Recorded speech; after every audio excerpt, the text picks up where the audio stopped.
aí, pessoal, chegamos na questão de número 57 do capítulo 5, Fundamentos de Física do Halliday, volume 1. Um macaco de 10 quilos sobe em uma árvore por uma corda de massa desprezível que passa por um galho sem atrito e está presa. Na outra extremidade há um caixote de 15 quilos, inicialmente em repouso no solo, como mostra a figura aí abaixo. Então, nós temos letra A. Qual é o módulo da menor aceleração que o macaco deve ter para levantar o caixote? Na letra B, se após o caixote ter sido erguido, o macaco parar de subir e se agarrar à corda, quais são os módulos e o sentido da aceleração do macaco? Então, na letra B, ele pede um módulo dessa força, não é isso? Se agarrar erguido ao macaco para se subir, se agarrar. Qual é o módulo e o sentido da aceleração do macaco? Tá. Então, nesse caso aqui, ele quer a aceleração que o macaco vai possuir, né? Porque a corda vai arrastá-lo, na letra B. E na letra C, o sentido dessa aceleração. E na letra D, qual vai ser a tração da corda, né?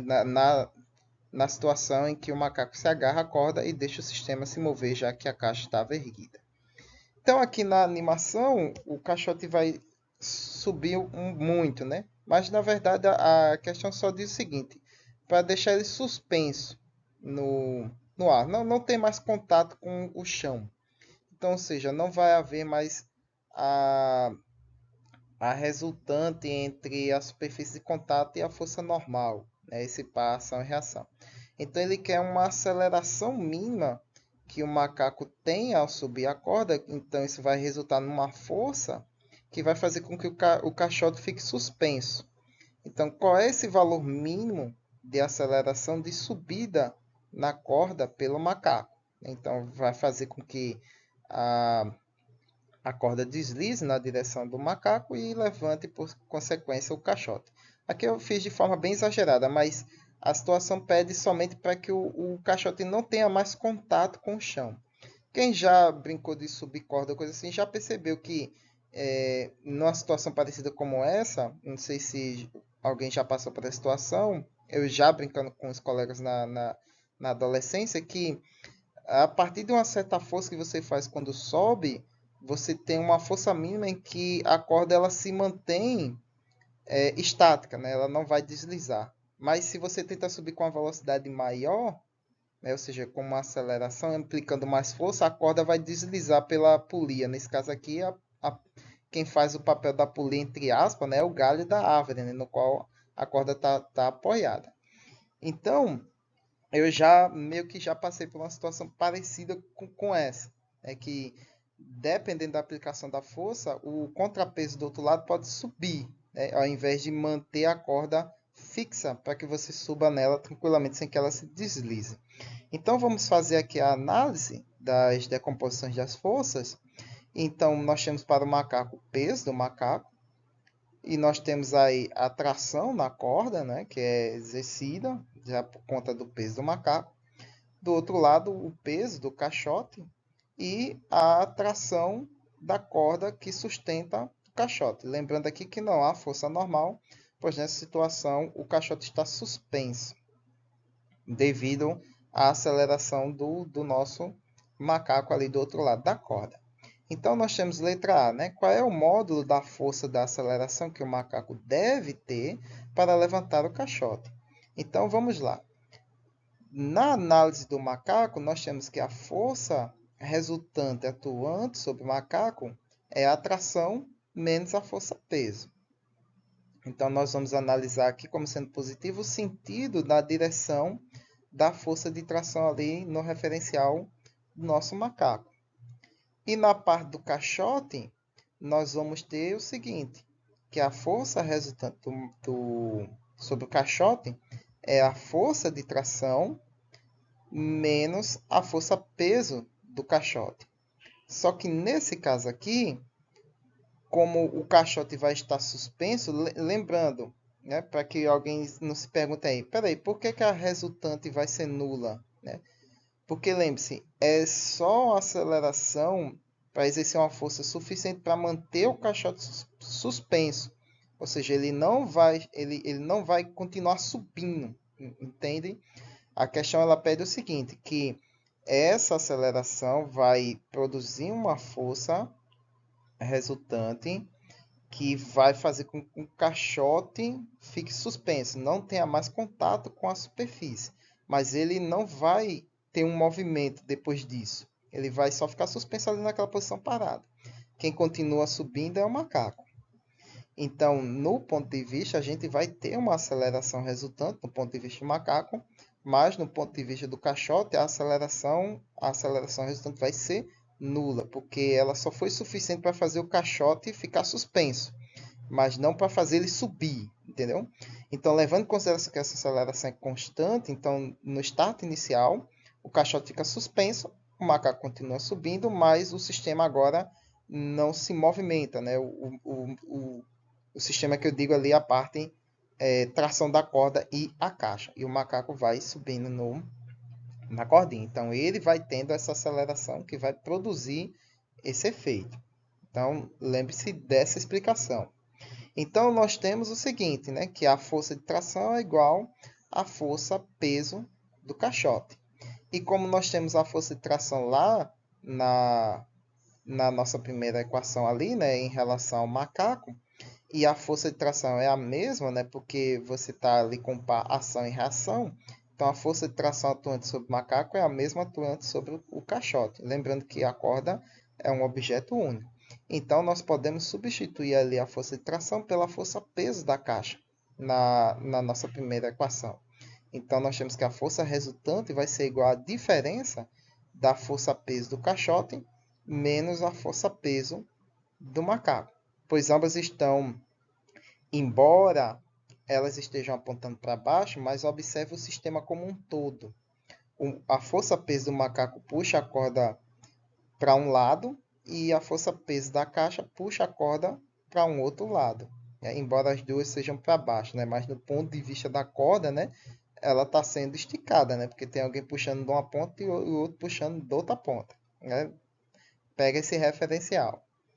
Então, nós temos o seguinte, né? Abrindo aí a nossa equação, nós temos força resultante sobre o macaco, é a massa do macaco vezes a aceleração dele, que é o que a gente quer, né? Que é o que a letra A pede. Igual, né, a diferença entre os pesos da caixa do macaco, que é dada pelo produto das suas massas vezes a aceleração da gravidade, já que a situação aqui é na Terra. Então, isolando a nossa variável, né, a aceleração, fica aí a diferença entre as massas do macaco e da caixa sobre a massa do macaco vezes a aceleração da gravidade. Nós temos todas essas variáveis, substituindo os valores, né, peso da caixa menos peso do macaco, né, 15 kg menos 10 kg, sobre o peso do macaco, 10 kg, multiplicado pela aceleração da gravidade, 9,8 metros por segundo ao quadrado. Então, isso vai dar que a aceleração mínima para que isso aconteça, né, ou seja, para que a caixa deixe de tocar o solo e fique suspensa, a aceleração mínima do macaco, que pesa 10 kg para uma caixa de 15 kg, tem que ser de 4,9 metros por segundo ao quadrado. E se o macaco deixar de subir? Né? Ou seja, ele parar de exercer força para subir e se agarrar à corda. Então, aí a gente tem um sistema igual ao das questões anteriores, né? Nós tínhamos um peso de um lado e um peso do outro. Né? E aí ele pergunta, qual vai ser, né, se o macaco deixar de subir e começar a agarrar na corda, qual vai ser, o módulo e o sentido da aceleração do macaco? Então, ele quer o módulo da aceleração na letra B e o sentido dessa aceleração na letra C. Então, nesse caso aqui, acontece isso aqui. Ó, né? O macaco agarra na corda, a caixa ela é mais pesada, obviamente. Então, a caixa desce, puxa a corda para cima e o macaco sobe junto. Então, nesse caso, o sistema como um todo vai estar se movendo, como nas questões anteriores, né? Com polias e pesos em lados opostos das cordas que estão presas sobre uma polia. Então, fazendo a análise das forças, nós temos ali a aceleração resultante sobre o macaco vai ser a força de tração menos o peso dele, né? Igual como na letra A.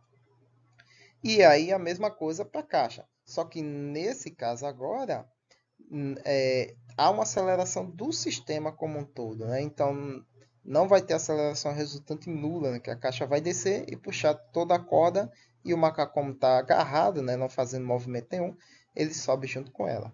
Então, fazendo a soma dessas duas equações, nós temos ali o par ação-reação da tração, que é o mesmo, né? Só com sistema com sinais opostos. Então, elimina essa variável, ficando aí a soma das forças resultantes sobre cada objeto igual à diferença dos pesos desses objetos, né? Do macaco e da caixa. Podemos abrir as forças, né? Que é os produtos das massas vezes a aceleração, porque a aceleração resultante ali é a mesma para os dois objetos, né? Do nosso lado esquerdo da igualdade. Coloca-se essas acelerações em evidência e isola a nossa variável aceleração. Então, nós vamos ter aí o quociente entre a diferença das massas do macaco e da caixa sobre a soma dessas mesmas massas, multiplicado por g, que é a gravidade. Então, substitui os valores. Esqueci de substituir g ali, mas a gente já sabe que é 9,8.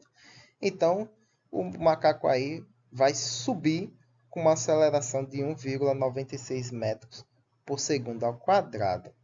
Então ele vai subir, né? Já que ele é mais leve, a caixa desce, puxa a corda, o macaco está preso à corda, sobe junto.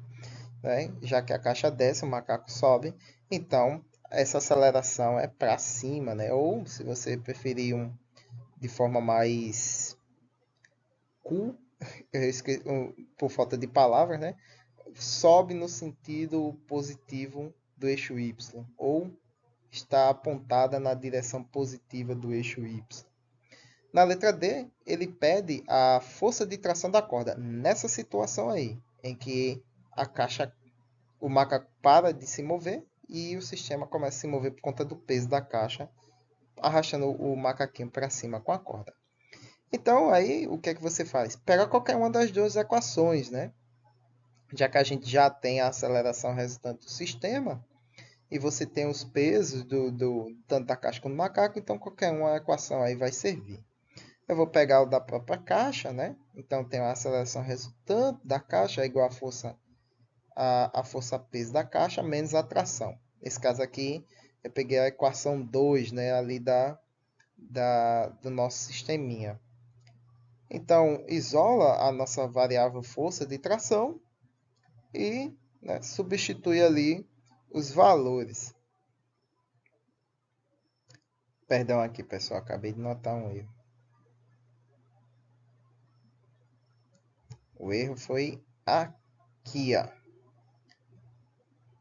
Esse camarada aqui vai ficar com a soma, né? Quando você faz colocar aqui a nossa variável aqui isolada numa das igualdades, né? Pelos jogos de sinais, aí vai resultar aqui numa soma.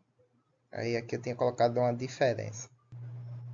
Na verdade, eu tentei consertar e acabei piorando.